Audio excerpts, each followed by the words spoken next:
Guys, welcome to Clockwork Noodles. It's another wholesome episode of the week, one of my favourite animes that is airing this season because it's food and food is good and wholesome. Hello and welcome back. Make sure you guys are subscribed because I've got a food treat coming your way. And it's Halloween treat based. I'm going to be unboxing the Tokyo treat box with you guys, not sponsored, just for the fun of it, in about a week, hopefully in time for Halloween. The box is Halloween themed. There is some Demon Slayer food in there too. Get to look at it together. I have a rough idea of some of the snacks, but I am purposefully not showing myself the full list because I want a surprise and I want to experience it with you guys. Make sure you guys are tuned in for that. There's also a Discord channel too for you to get notifications to your phone whenever videos go up. And eventually in about 2 weeks time, there's going to be a midway review for you guys. What are my top 3 OPs, EDs and animes during the halfway point of the season? This obviously will change at the end of the season when I will give you my final opinion as everyone plays their tricks, does their twists and turns and things change. But it's always interesting to see how my initial thoughts are compared to the end of the season when things have either gotten better or gotten worse. I can guarantee there's an anime that 2 episodes in already is definitely rising quite quick through the ranks for me. And it's an anime I even told you guys to go watch in my other review at the end of last season. Hopefully someone out there is watching it and you're cottoning on to what anime may have got my attention quite quickly. But we are here to talk about food because food is amazing, and this week's episode is even more wholesome because it's food through generations. Today's episode is definitely sponsored by kids. No, not really, but it is definitely a kid-centered episode. That doesn't mean anything bad. If anything, it makes this even more interesting to see how the love of food can also inspire the young. And if I think back to when I was a kid, there's a lot of foods back then that I never thought I would ever like, and now I eat them. And there's things I must have eaten back then, but I no longer like. Very interesting to see how our palates change.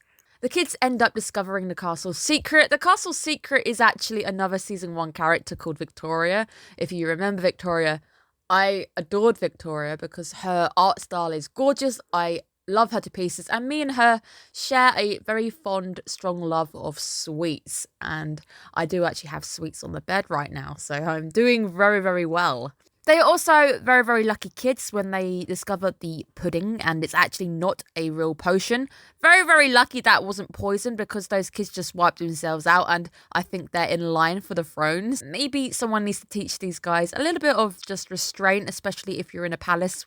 Hopefully you're not actually being gunned down by bad people in your kingdoms. It's a nice entrance. I think it's a really nice entrance the way we build up a bit of tension and then we drop it again. And it's the whole, oh, it's probably fine. And of course we meet Victoria. Victoria is similar to me again in the fact that she lives in solitary confinement and only eats sweets, which is kind of the goal I want, to be the aunt who really lives on her own, has lots of cats or something, and has lots and lots of sweets and has a sweet tooth. That's probably my goal. But yes, we have the sister referring to her sister as a witch, which may seem a little bit cheery, but obviously Victoria is a half elf and the elves initially did something bad in this kingdom. It's quite sad to see that she now just lives in the castle on her own, but it works for Victoria. She gets to practice her magic and eat her love of food.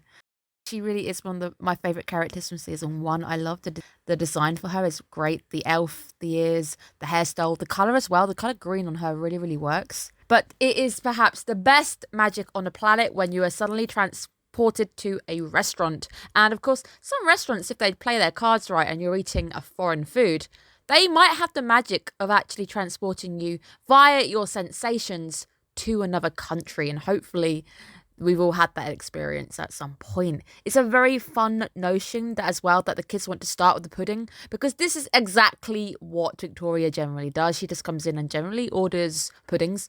It's nice to see the family link showing that they're actually related, and of course have that nice sweet tooth reminded that that's exactly what Victoria does herself. I have never seen fried shrimp on a kids menu before. That's just showing a country difference, I think, as well. If they were to be served, I have a feeling as well the tails would be removed, just because they tend to make the kids menu fun, and anything which has a tail or something which like crabs or something, I feel like they would make it not look like the animals. Quite an interesting kids difference there. But it's also very rare, probably the rarest thing for the entire episode. It's rare that these kids don't find a single thing they don't want to eat. That is amazing because I know how fussy kids can be, because I indeed was that fussy child. It's also very rare as well that the show doesn't show picky eaters. Obviously, we'll sometimes get people who only want to eat sugar or they only want something else, but we don't see people who are very picky. I want this dish, but take this off, or I want this dish minus this aspect of the dish. It's something that they don't really touch on either. But it is a fantastic touch of base, and it's a really sweet little wholesome segment. But we're going into another set of young kids, and I like the fact that today's episode's all about the youngsters, because it's great, because everybody starts somewhere, and these are our young cooks. This is PK and Pake. These two are from season 1 again. I love the fact we keep getting all these tie-ins. It's great. We have our young foodies, and I love the fact that our young foodies are now making the thing that inspires them to allow them to have more of the thing that they love. They are selling stew. I believe they had stew from season 1. They definitely had that in season 1. It's so cold outside. I am really cold. I'm in bed recording. I'm sorry. And I really could do with a bowl of hot stew right now. It is perfect for the cold weather, especially up here in the UK. It gets very cold, very, very wet very quickly. We don't really have snow in a sense. We just get really cold, miserable days like today. But stew sounds amazing. I love that as well. This one's got onions in it. That's a big thing for me. It's very similar to my love of French onion soup. I just love how excited they are about making good food and also allowing the people of the town they're in to also have the good food. That makes them excited. They get so motivated by seeing their food appreciated by everyone around them. It's another great retouch of the base from season 1. I've also loved the fact that it ties the world and keeps the world constant, that we're always touching base with characters that we know. Occasionally we'll get a new character, but we get to retouch the base of all of these characters from before. It's so wholesome. I love how wholesome it is. And these guys sell food to make money to afford even better food as a happy reward for themselves. This week, the kids are introduced to croquettes with some crab and some multiple different insides. I think in the UK, we only really get potato croquettes.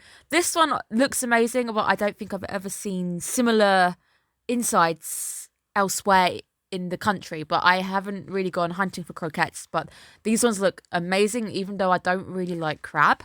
It seems to be another continuation of the fried shrimp thing, where we're still selling kids a thing with the claw in it. So that's very different from us. I generally, stuff in here around the UK, the menu tends to be not so geared at showing what the animal was, but I like the fact that they include that in these dishes. Obviously, this is also the special. This wasn't aimed for kids. These guys are actually eating food because they love food. They are eating it because they love it, and I love the fact as well that it just shows you how interested they are in their food. They want to know, what is it? How do you make it? They too can continue this and keep getting creative with their own food because it allows them to be creative. The way that they end up via Kuro finding out that it's a creature that they actually may know, I like that, because they try and find a fun way of going, this could be this creature, because obviously everybody who visits the restaurant is from a different world, so they may not have the same set of animals. It inspires them to make a fish stew next time, which I think is great because it's food evolution, and these two are definitely not picky eaters. Usually find that mushrooms can divide a room entirely, but not here in the show, which touches my heart because I really love mushrooms. And generally when it comes to anime, it's always the anime character doesn't like mushrooms, as we saw in 86 last week. Generally, people don't like mushrooms. So seeing these guys liking mushrooms and seeing it on the dish being used like this makes me really, really happy, because they are young chefs in the making. I can't wait to see where they will go in their food journey. It is an episode focused on food of the ages, food of generations, passing down the love for food, and that food can really motivate people and lead people to become their own chefs. Another fantastic, wholesome episode, which looks absolutely yummy. I really am jealous. I'm hungry right now and I don't really have anything. And it's late. I hopefully will eat something tomorrow, but it really does inspire you to just want better food or to eat something crazy. And I guess tomorrow I'll be going on a hunt for something in the same vein as what we've seen, with something fried maybe as well. Or maybe even a pudding. Maybe a sweet pudding would be nice. I hope you guys are doing well. Make sure you're looking after yourselves and make sure you treat yourselves to a good meal at some point in the week. Maybe even make yourself something. Get creative and be a chef that you always dreamt of being. Have a good day, guys. Bye-bye.